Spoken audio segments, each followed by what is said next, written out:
All right, guys, welcome back to the H.I.T channel. First off, thank you for being here. If you've not subscribed yet, make sure you do. If we're not already, we're getting really close to 300,000 subscribers, so thank you so much. Hit that subscribe button so you don't miss out on any of the uploads. All about equipment, honest, impartial, trustworthy as always. Now, a few months ago, we did a Q&A, really popular. We got loads of fantastic questions. We couldn't answer them all, so we've asked them even more questions. We're gonna answer some really important ones in today's video. Kicking things off with Pedar McConville. At what point would you be changing from game improvement irons for forged irons? My playing handicap is 15.2. It's a great question. I wouldn't consider it being you need to change. That's number one. You don't need to change from game improvement to forged irons. And I would say more the question should be, when do you move from game improvement irons to irons that are a little bit more tailored to your playing ability? And what I mean by that, forged is just the softening, the process the metal goes through to make it soft. That's effectively the forging process. Now, you can get some really good lower handicap player clubs that aren't forged. Often brands stick forged on the club because it hikes the price up a little bit, and they do feel nice. Forged clubs definitely do feel better, but it really is just a feel thing. I would say set yourself a goal for 15.2. If you can get down less than 13 handicap, maybe invest in a set of clubs that are going to suit your game. Go and get a fitting, but don't consider it going from game improvement to forged irons. See it as an idea of going from game improvement irons to a set of irons that will suit your game as you improve your golf. Rob Hunt asks, first off, he's a top fan. Thank you for being a top fan. Which club is the most important to be fitted for? Driver, putter, wedges, irons, and if you can only be afford one, which would you go for? Oh, that is a toughie. That is a real tough question because they're all important to be fitted for. If I was to put it in priority, it's difficult. I'd probably, and this doesn't mean putter fittings aren't good, but I'd probably put putter fittings at the least priority. Because I've used putters in the past that are off the shelf and they perform really well. On the flip side, I've had this outrageously expensive ping putter fitting, which at the time I thought was dreadful, but the ping putter that I've got out of it is the best putter I've ever used. So maybe there's definitely some credit in putter fittings without question. I would say it's probably a toss-up between irons and driver. Irons mainly because of lie angle and length. So lie angle of a club is really important, and often you only obviously get that in a fitting. And driver, just so you've got the right loft and the right shaft. But also you can find places that give you an all-round fitting for one-off price. So you just go for a fitting. You don't have to buy the clubs, but you get all your information. Then you can have your clubs altered. Like having your irons lie angle changed isn't that expensive at all. You go to a good PGA Pro and it's it's less than £100 to get your lie angles changed. So I'd say irons, driver, wedges, then putter is the priority. Okay, next question comes from Sean Higgins. My club head speed with a 7-iron is 97 miles per hour. I have stock set of P770s in stiff. I notice hitting into wind, my ball balloons up very high. Will extra stiff shafts help with this? I like the spin I get, however, with the extra stiff shafts and lower ball flight for lower spin. The simple answer is yes, you need extra stiff shafts. The average club head speed for a 7-iron off memory is around about 80 miles per hour. With my 7-iron, I'm about 92 miles per hour, and I use X-stiff irons. If you're 97 miles per hour club head speed with your 7-iron, you need extra stiff irons. And it won't to some degree affect the spin. You might still get more spin, but it'll really lower the flight. And if you're hitting shots into wind, it's ballooning up, that is not good. Get fitted, get extra stiff irons shafted. I think it'll really help you, Sean. Okay, Wayne Pruitt. This is a really interesting one. When playing in cold weather, is it legal to carry the golf ball in your pocket alongside a hand warmer to heat up the ball before you tee off? In play, once you've hit your first tee shot, if you was to put your ball in your pocket and heat it up on purpose, that is deemed illegal. You are not allowed to mess with the playing characteristics of the golf ball, and heating it up or cooling it down would be you'd be breaking the rules. However, if you had those golf balls heated up before you played, that's fine. Like there is actually I've seen them before, like not training days, but devices that you can heat your balls in before you go and play. And it does have an effect. Now, there is a balance though, weirdly. You don't want your golf balls, I'm going to say golf, you don't want your golf balls to be too hot because that's not a good thing. The compression isn't as good. And you also don't want them too cold. There is an optimum temperature, but you can't mess about with them. However, Wayne, who's going to know? I'm not encouraging you to do it, but genuinely, who's going to know? If you have a hand warmer in your pocket and you put your golf ball in there, that's all I'm saying. You didn't hear it from me. Okay, question from Guy Harrison. Thinking of getting my Cobra F8 irons with a steel shaft changed to graphite.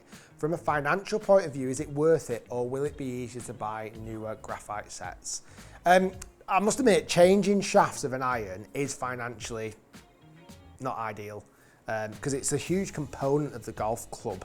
If you're just changing the grip, well, that's not too much of a cost. It's probably a £10 a grip. When you start looking at changing shafts, because you've not only got to get the shaft, you've also got to get a grip to it. I mean, I wouldn't even like to put a price on it. You're probably looking at £80 a club. That might be too much. That's my kind of somewhat of a bit of a guess, but £80 per club. Then you're timesing that by what, 7 or 8 clubs. It can get really expensive. You might be better either looking for a set of F8 irons that already have graphite iron sets, graphite shafts in. If you like your F8 irons, you know, Golf Bidder and sites like that, well, I'm pretty sure we'll probably have F8 irons in graphite. You can chop yours in, get a bit of cash back for it, and you can use the graphite set. You can buy it either like for like. That would probably be my advice. It's a bit messy when you start changing shafts because you also start affecting swing weight, and it's a real messy, complicated process. Okay, Simon Cotton, top fan. Thank you, Simon, appreciate it. Best ball for each handicap category. So scratch, 1 to 5, 6 to 10, 11 to 18, 19 to 28, 29 plus. Well, that's a tricky one. I think there's a couple of rules of thumb here when it comes to golf ball.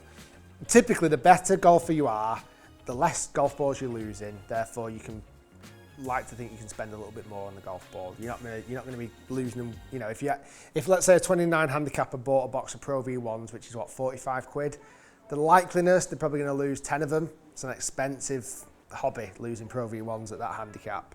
As you get a bit better, you don't lose as many. So I think in this category, a lot of it comes down to price, the performance of the golf ball. Lower handicap players like to be able to feel the golf ball around the green. They like a soft golf ball when they're putting.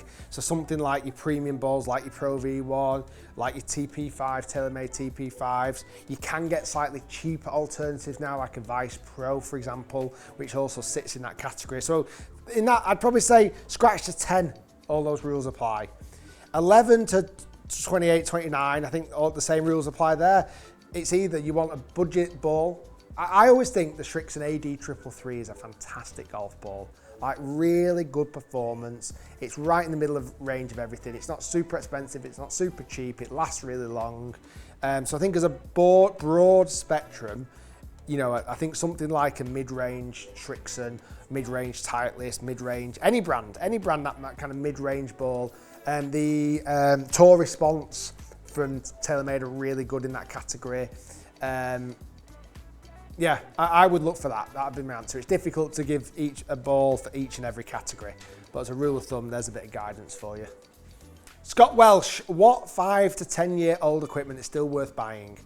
Reality seems that though tech has come a long way, in that time most old equipment still outperforms the average golfer. There's a couple of things. Putters don't date. You can buy a putter from 10, 20, 30 years ago if you want, and it'll still perform really well. I've got loads of putters in the storeroom that are dead old, and I pick it up and go, yeah, I could easily putt with that, because it's not going to massively, you know, reduce in distance. It doesn't matter. I think probably the biggest category is drivers. If you go back 10 years ago, driver performances are worse. I've done that test in the past. They're not as good. You don't get as much ball speed. The spin rates are different. So I would say driver is the one you see the biggest effects with. Wedges, I would say I would try and avoid old wedges. Often the grooves have worn out, so they're not as reliable. You don't get as much consistent spin. And similar with irons, irons they can wear, depends on how much use they've got. So I'd say Least relevant, least importance is putters. Then I'd say irons, then wedges, then drivers. And weirdly, I put like 3-woods in this kind of weird category in their own. You can really use an old 3-wood, it doesn't matter, because you want a 3-wood to go a certain distance. So actually old 3-woods, I think, are really good investments as well. Okay, Eamon Hunt. Why should we buy new equipment every year if we are consistently mid to high handicappers when tech really only benefits the elite golfers of today? Discuss. You don't have to. You don't have to buy new equipment every year. That's the simple fact of it, you really don't. You know, it depends. If you want to, go for it. If you want to buy new equipment, go for it. But you definitely do not have to.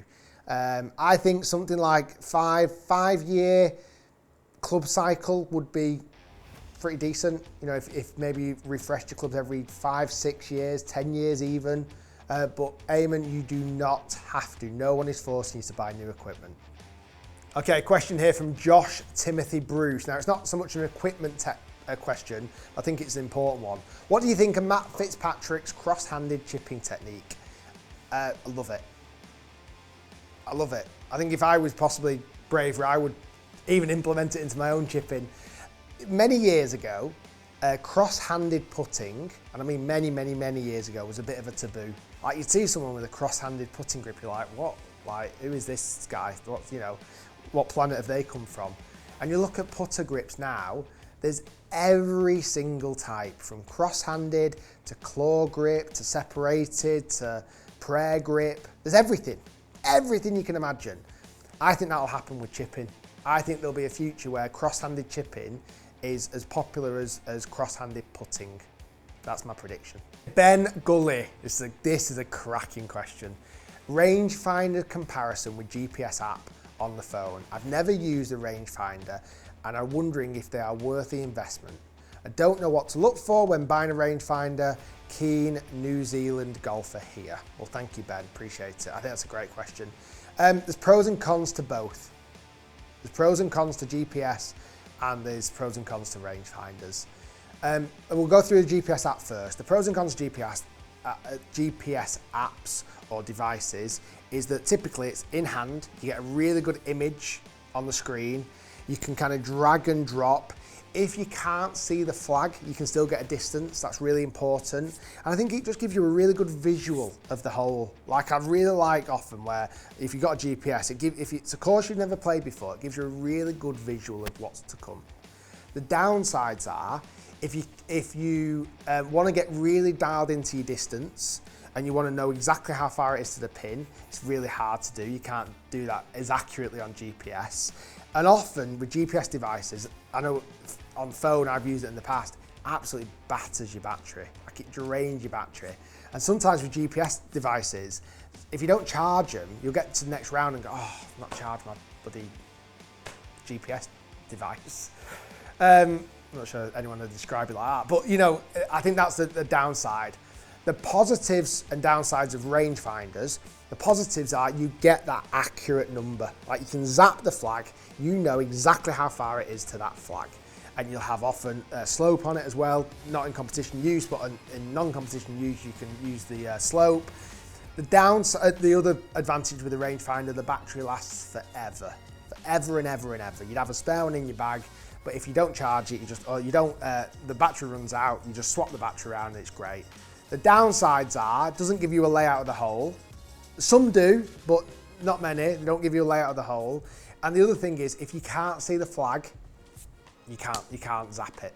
Like, if you can't see the flag, you can't rangefinder it. So you've got a blind shot, or you're behind some trees, or whatever it is, it's not ideal. So there's positives and negatives to both. I would say for the majority of golfers, I'd probably sway more to GPS. I think for majority of golfers, it's a more beneficial tool. Okay, some daft ones always creep in. Golf Jesus, spelled very creatively. Favourite pizza topping? For my sins, I'm sure I'll get hate in the comments. I love ham and pineapple. There, I've said it. I love ham and pineapple pizzas. Okay, and then the last question, again, it's not so much technical equipment, but I know people love to know this. Lorenzo TH07, best course you've played this year? That's quite an easy one. Royal County Down. In Northern Ireland, it's the best golf course I've played this year. Guys, thanks for watching. Stay tuned for lots more hit videos. If you enjoy these Q&As, let us know. And again, if you're not subscribed yet, we're getting super close to 300,000 subscribers. If we've not hit it already, so be sure to subscribe. It's completely free to do, and you'll get all of your equipment fix. And believe me, there's some amazing videos coming soon with all the brand new drivers for 2025.